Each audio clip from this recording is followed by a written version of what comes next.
Hey. Oh. You know me, I like to keep things real, right? You know? Just stepping over me. Trainers, right? I'm just sweating like the perimenopausal woman I am. Literally, I've come into a house. It's not even hot in here. I start sweating. Got a little bit of heat like from the kettle.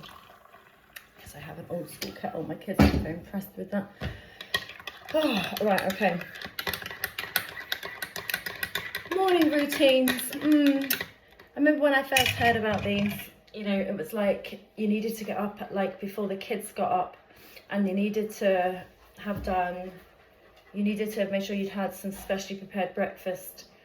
You needed, like, to have a juice properly made. You need to know what you were having for lunch, and it all needed to be, like, you know, like, really healthy. And just thinking like nuts and salads and stuff. Not that I've got an issue with that. And then you needed to do movement practice, and then you need to do some journaling on top of that, and then you needed to read a book with positive stuff in it as well. Yeah, you need to get all that done, all that shit done before you get up and for the kids. And I thought, how the fuck am I actually going to be able to do this? I don't know if you found that way, you know. And it was like, well, hold on, I can't be successful because I can't have a morning routine, and the two work together. And then I realised over time that it's not the case. You can make a business work the way you want it to work. For you, the season you're in, the family life you have, the kids you have. You know, I have a disabled kid, and you know, people often would say, you could just get your kids involved in the business. And I'm thinking, that would never work. It wouldn't work. I wouldn't understand. I'd become frustrated, you know. And Violet, she's getting older. I'm thinking she might be a part of it, because I know she'd love that, maybe from a photography part. So yes, okay, there was a slight bit of it, but it's like, you know, get the babies involved, you know, get them on your lap. And I'm thinking, no. When my kids were little, actually, I didn't want to think about starting a business, and I didn't. I only thought about English, I wouldn't think I was English sometimes. I only thought about starting a business when my kids went to nursery, when I felt like I had a bit of a free time, that I could begin becoming a business owner. Because I'm not very good at being employed by a business. I'm much better at being my own business owner. Oh, honestly, it's hilarious, right? Isn't it? How English is your first language, yet sometimes it feels like it's not. I feel like I should be speaking another language. Maybe I should be, maybe that's the issue. And of course, whenever I come on camera, the dogs start going. And I'm pretty sure that's King Reggie. Hold on. The dogs have run out of water, and I seriously can't not address that one straight away. So this is what I mean about keeping it real, right? You know, there is stuff going on. There is a life around me. I'm constantly needed. But I still want to be in it. And I have some really fabulous tricks up my sleeve to get myself grounded and get myself connected to myself, because I do believe that being connected is one of the key attributes of self-led leadership. The other one is trust, but we're talking about connection today. And in order for you to be connected, you're going to have to be grounded. And I'm going to show you something really neat, but you do need to get yourself a golf ball. Please do not use any other ball apart from a golf ball. Yes, but I have a massage ball that I could use under my feet. Yeah, I'm sure you do. I'm sure you have like a ball that you could use that you've been told would work, you know, but please not under your feet. This is the only ball that you can use under your feet, okay? So what I'm going to do is I'm bringing you into my lounge now. You get to see my semi-detached house in Hampshire.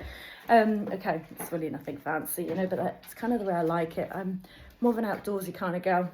You get my drift. Right, I'm going to place you on the floor, okay? You can see baby Ronnie. That's baby Ronnie. He's 6 years old. He's not a baby, but he acts like a baby, which is why he has that. Okay, so, right. I'm a headless woman for a moment. So you have a golf ball. It goes under your right foot. It goes down by the heel bone. And you begin rolling it very gently. You roll it in the other direction. You then take that golf ball to that bone under your big toe. and you roll it there. Now this is probably may take you a bit of practice to get this steady underneath you, but that's a good thing as well. Now you roll the ball under the bone, under the little toe. You do the same thing for me. Oh, hello. Okay. Just a few little rotations. I'm going to say 3 on one, 3 on the other. And then you roll the ball underneath your big toe all the way down to your little toe and back again. And again. And again. Now you take that golf ball to the middle of your foot and you press a little bit firmer as you roll it forwards and backwards, forwards and backwards. And then you place that foot down. And for just one moment, brief or long, you begin to feel into the sensation in that foot, in the right foot that we've just done, and how different it feels to the left foot.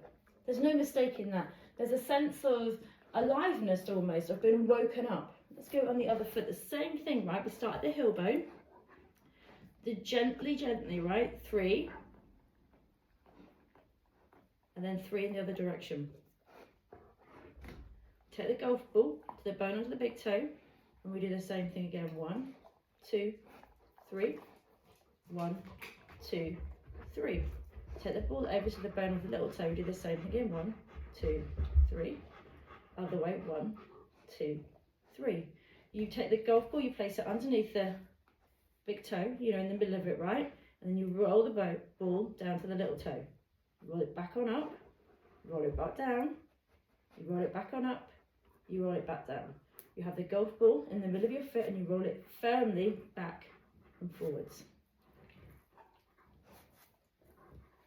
And then as you place your feet on the floor, I hope, because we did the same routine on both, I hope that you are feeling that equilibrium sensation underneath your feet.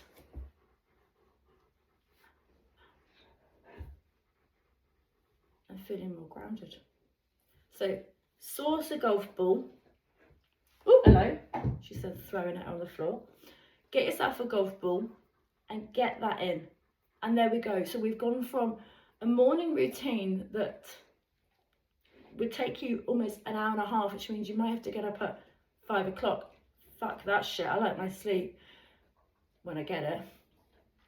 To a routine that took me, I mean, I've been chit-chatting with you, but probably about 4 minutes. We're going to add more to it as the weeks progress. I don't really want to load you with a load of shit, to be honest, because I really feel like we have enough shit on our plate already, and that's not my intention here. My intention is to solely just add little things into your life that is going to make a big difference, and that footwork will make a big difference because it's the foundation of who you are, right? Your feet. It's like, I always think about this, you know, do you want to be like the Eiffel Tower lit up? Oh my God, like a glorious structure, fabulous. Or would you want to be the Leaning Tower of Pizza that's just about to fall over? Because one of them has firm foundations and one of them doesn't. And one of them looks a bit tired, and I know we all feel that way. Again, it's not a bad idea to get this in, because we all might feel inside like the Leaning Tower of Pisa. I can feel myself leaning over like it already, but what we want to really feel like, honestly, is like the Eiffel Tower lit up, and you know, you have that sensation when you lean into working with your feet in the morning. Okay, just something little and light. Just the way I roll. Nothing to put in, just something to listen to while you're having a coffee or a tea, or a glass of wine if it's later on. No judgment here.